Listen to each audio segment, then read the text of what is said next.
De l'agriculture à la justice, parlons maintenant du 8e et dernière semaine du procès Philippe Hategekimana à la Cour d'assises de Paris.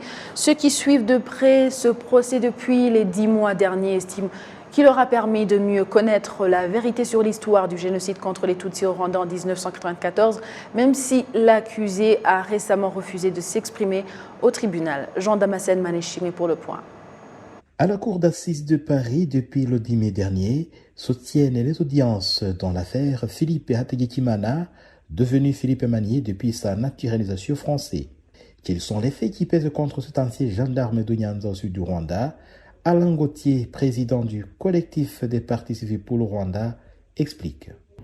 Alors si vous voulez, il y a plusieurs faits qui lui sont reprochés.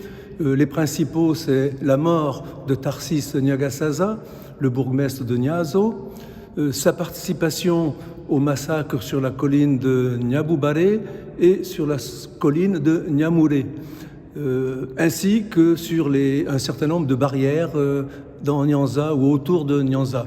Le problème, c'est que Biguma ne reconnaît aucun des faits qui lui sont reprochés parce que, depuis le début, il dit qu'il n'était pas à Nyanza quand le génocide a commencé.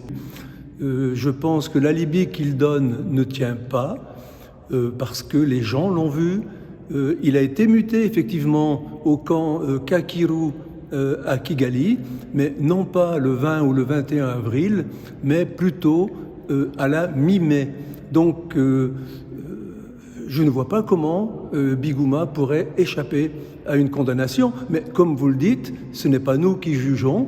On va attendre le 28 juin, on va attendre le verdict. Depuis le 20 juin dernier, Philippe Hategekimana a refusé de s'exprimer au tribunal. Une décision qu'il a justifiée par le fait qu'il n'espère pas obtenir justice. Comment comprendre une telle attitude?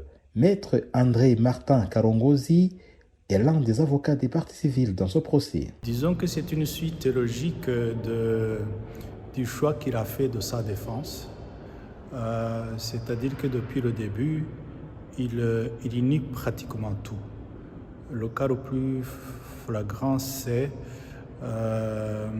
quelqu'un qui a été à l'école avec lui, à l'école secondaire, qui jouait au foot avec lui, qui partageait le même dortoir, qui était à la même table à l'internat et qui l'interpelle et qui lui dit « Écoutez, on se connaît très bien, vous ne pouvez pas m'oublier ». Donc, comme d'habitude, il avait commencé par dire « Ah, je ne connais pas cette personne » et puis plus tard, quand il lui donne tous ces détails, il accepte que « Ah, enfin, je le reconnais ». Donc, c'est sa stratégie de nier tout, à commencer par les faits qui lui sont reprochés, parce qu'il va nous dire que le génocide à Nyanza commence au moment où il a eu une invitation pour aller à Kigali, mais il s'avère que, de par les déclarations concordantes, les témoignages concordants, il était bel et bien, en tout cas,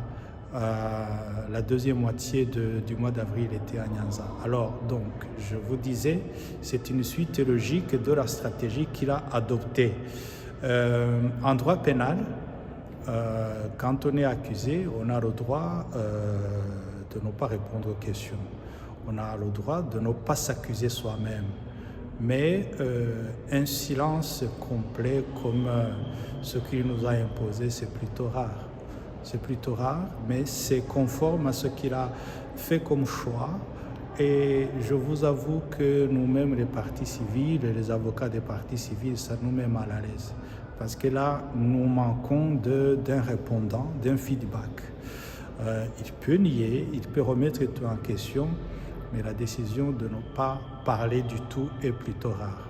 Après les réquisitions du ministère public ce lundi, est attendu les plaidoiries de la défense mardi, juste avant les délibérations et le verdict le 28 juin courant. Jean Damascène Manéchimé depuis la Cour d'assises de Paris pour la TV rwandaise.